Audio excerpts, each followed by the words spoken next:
Analyst Josh Rogin. He's also a columnist with the Washington Post who's written extensively on the U.S. withdrawal from Afghanistan.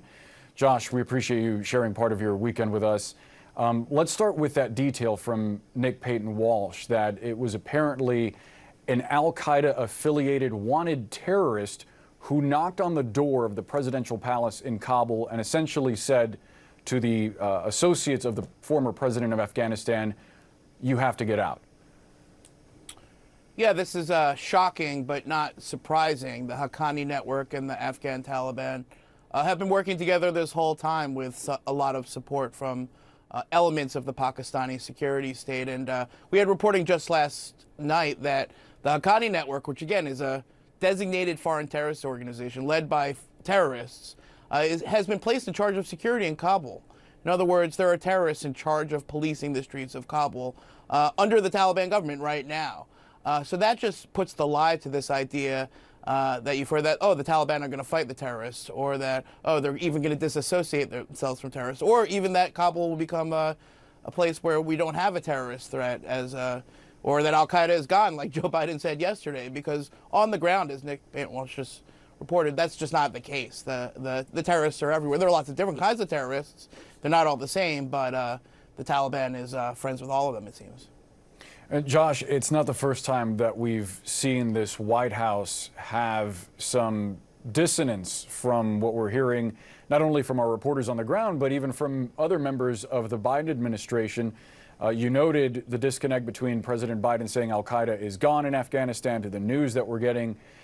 Further, a few weeks ago, him saying that the fall of the Afghan government was not inevitable, to yesterday saying that chaos was inevitable in a U.S. withdrawal. What is the disconnect here? Is it an intelligence failure or a messaging issue?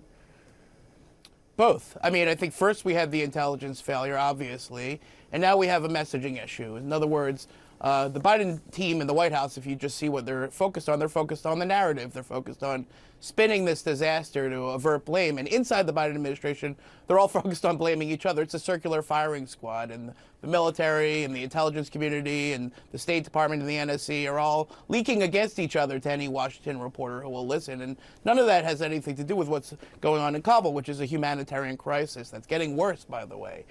So, yeah, I think there's a lot of focus on the politics and on the messaging, and the Biden team is very concerned about getting blamed for all of this. But, you know, meanwhile, the situation at the airport is still horrendous. And meanwhile, the tens of thousands of Afghans and Americans who can't get to the airport are hiding as Taliban gangs roam the street and terrorist gangs roam the street looking to find them and murder them. And that seems to me to be a little bit more important right now than you know, who inside the Biden administration said what. It's actually kind of shocking to watch the President of the United States, Joe Biden, say things that are clearly not true, and the way that we know they're not true is because of the brave reporting of Clarissa Ward and others who are at the airport showing us that it's not true. And we don't know if that's because Biden is spinning or because he doesn't have the right information. Either way, that's pretty bad.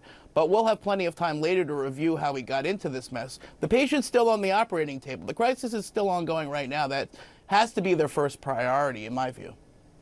Yeah, and Josh, let's talk about the ramifications beyond terrorism and beyond the crisis that we're watching unfold in Afghanistan, because you wrote an op-ed this week that points out the enormous impacts this has on credibility for the United States. You wrote in part, quote, "The problem with Biden's cold national interest calculation is that Afghanistan does not exist in a vacuum. Afghanistan's reversion to a state ruled by brutal fanatics is not just a problem for Afghanistan, and the sad turn of events there will reverberate around the globe." President Biden went into office talking about the 21st century being a competition between autocracies and democracies, and the autocracies in China and Russia are watching this and gladly using the last week's images as propaganda. Well, that's right. I mean, it's not just devastating for the Afghan people what's going on right now, although that's should continue to be the primary concern.